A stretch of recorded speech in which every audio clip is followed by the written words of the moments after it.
mga kasari at tara, samahan nyo ako mag-unbox ng aking parcel. Yes, umorder talaga ako nito kasi alam ko talaga magamit ko to. Every time kasi na mag-video ko, lagi na lang nahuhulog yung cellphone ko. Mas mahirap na nga kapag cellphone ko ngayon nabasag wala tayong pamalit dyan na mahal nun. Ito nga pala yung tripod na 3120 na super gamit ko talaga. Hindi na nga ako na problema kung saan ko nga ba ipapatong yung cellphone ko. Super nagustuhan ko nga ito kasi na-adjust nga yung taas niya at naro-rotate na rin siya kahit naka-steady nga lang yung stand niya. Bali may kasama na nga rin tong accessories katulad ng remote. Meron na rin siyang clip na pwedeng pang landscape. At meron pang accessories na hindi ko alam kung paano nga gamitin. Baka i-search ko na nga lang sa YouTube kung paano nga gamitin ito.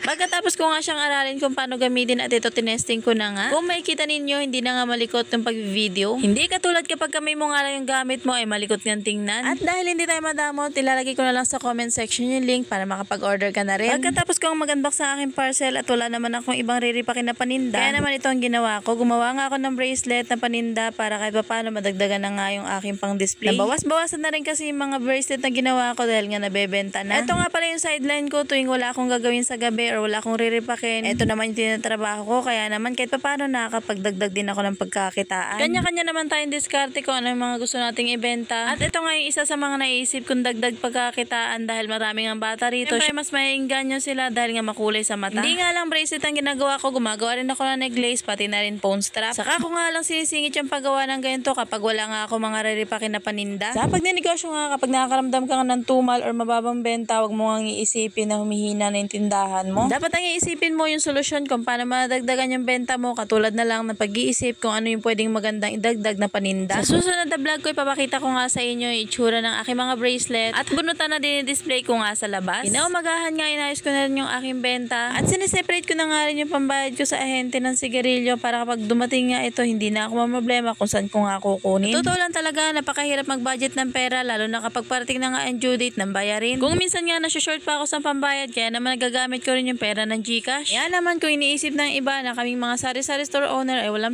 problema. Aba naman sa bills pa lang problemado na. Tubig, kuryente, wifi, ahente. Kaya naman sabi ko sa inyo hindi ganun kadaling mag-budget lalo na kapag kapos ka nga talaga sa benta. Pagkatapos ko nga mag-ayos ng kaperahan naligo na nga ako at nagasikaso nga ako ng barangay permit namin. Opo dito sa amin barangay permit lang okay na hindi katulad sa ibang lugar kailangan mo talaga ng mayor's permit. Wala pa nga 30 minutes tapos na agad kaya naman nakauwi na agad ako kaya naman sinurrender ko na agad sa boss ko.